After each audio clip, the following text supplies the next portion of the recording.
Hello, my name's Dominic Ackland and I'm part of the Connecting the Culm team, and I'm especially involved in developing the blueprint, which will be a long-term management plan for the Culm. And this is a short film explaining what the blueprint aims to achieve and how we're going to develop it. Hope you enjoy it.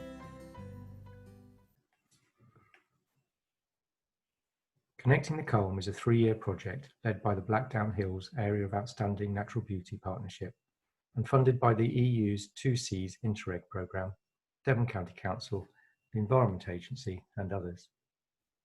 It aims to make the River Culm more resilient to the impacts of climate change and at the same time make it better for people and wildlife. One of the ways we want to do this is by creating a long-term management plan for the river catchment, which we call the blueprint for the River Culm. It's a diverse and fascinating river with a host of special features, from the rare native white-clawed crayfish population in the Upper Culm, one of only 2 surviving populations in Devon, to the mills and the complex patterns of channels and leats that have developed through centuries of human use of the river for power and irrigation, and the network of footpaths that make much of the river accessible to people. But it's also threatened by issues that affect so many rivers nowadays. Flooding affects many properties, and drought is also a problem, both caused by the increasingly changeable climate. Soil erosion and chemical pollution are damaging water quality and the wildlife that depends on the river, and invasive non-native species like Himalayan balsam and the American signal crayfish are growing problems. We need to take action to deal with these problems and also make the most of the river's positive features to benefit people and wildlife. So the blueprint for the Culm will be this long-term catchment management plan, and the goal is for it to shape, guide, inform investment decisions in the Culm catchment, wherever those affect the river system and its impacts on people who live there or work there. So through this plan, the long-term goal is to ensure that the River Culm and its tributaries are resilient to the effects of climate change. And this is the big issue that's underlying the project. And with increased flooding and increased drought, we've got to take action to try and protect the river and its communities from those. And also, there are some great opportunities to maximise the benefits for people and nature whilst we're doing that. One of the really core principles of the project that underlies our approach is co-creation. And that means that this is a plan that isn't dreamt up in an office tower and delivered from on high, but actually it's built with and by the people who the plan affects. And we call that co-creation.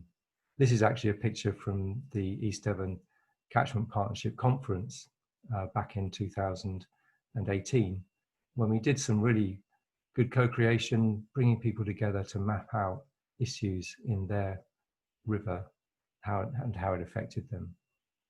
And this is the principle that we'll use as we go through the project. And alongside that principle, we have some other very important ones. One is that we want to be inclusive so that everyone has an opportunity to take part and express their views. We're going to be transparent, so we share our information freely, make decisions openly. There's not going to be anything happening behind closed doors. And at the same time, we're going to be balanced, because obviously people's views differ and we will come across areas of conflict. And we've got to take a balanced approach to find solutions that deliver benefits for as many people as possible, look after nature, and also look after prospects for future generations who aren't in the room. So we've got to give them a voice as well. And another key approach and principle is that we're science-based, and we use the best current science to underpin our decisions. There's a huge range of organisations that we want to get involved, from local authorities, academic and educational, statutory bodies, local community groups, environmental groups, businesses, community groups, landowners, farmers, and existing agencies and partnerships. So this is just a flavour of the breadth of the organisations that we hope to get involved in developing the blueprint. And if you're not featured on this image, then let us know, and we probably already have you on our database. We couldn't picture them all on this, but this is just to give you an idea. But do get in touch if you want to be involved. And this is the process we're going to use to develop the plan. We're going to have a implementation group which brings together the key funders, and they're going so that they can coordinate their investment plans through the blueprint. We're proposing, and this is all just a proposal, that we have 3 geographical working groups, one for the upper, one for the mid, and one for the lower Culm. And they will be open to anybody and bring together all the thoughts and plans and ideas for each specific area. And then we'll run a series of catchment resilience workshops, and these will be events open to everyone that do a sort of deep dive into specific areas of interest, like water quality or flooding, or how can we use nature-based solutions to best effect. All of these groups will meet as often as they wish, and they'll feed into a forum which meets twice a year, and that brings everybody together, and this will be the key decision-making forum that actually signs off and shapes the blueprint. That's the blueprint created, and we're thinking it'll be a 25-year plan at the moment. And that blueprint will then be embedded in the strategies and long-term plans of many different organisations. Here are some of the key ones listed here.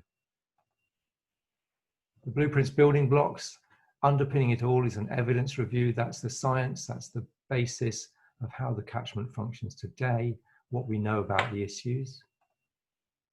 There's also future modelling, looking ahead and seeing how climate change is likely to impact on the river and affect these issues. Will they get worse? Will they get better? What's happening there? And we can put that into a model and look at different outcomes. We're also mapping all of the different policies and strategies and plans that different organisations have, and making sure that the blueprint fits into and integrates with all of those. And then we've got the co-creation process, bringing the professionals and civil society and community groups and individuals all together to alter the blueprint. Our timeline is we have our first forum event in November. The exact date's yet to be fixed. And at that event, we aim to agree the approach that we're going to take and set up working groups. And then we'll get the ball rolling on drafting the vision, the overall vision for the blueprint, making sure everyone's behind that. And then through the next year or so, develop the blueprint to sign it off in May 2022. And all the time whilst we're going through that, we'll be holding these catchment resilience workshops and also doing public engagement and events. And depending on how COVID develops and changes, we don't yet obviously know exactly what kind of events and engagement we're going to be able to organise, but a lot of that work will happen online in the current circumstances. So yeah, that's the blueprint process. We'd love you to get involved. Do get in touch with us, and we look forward to hearing from you.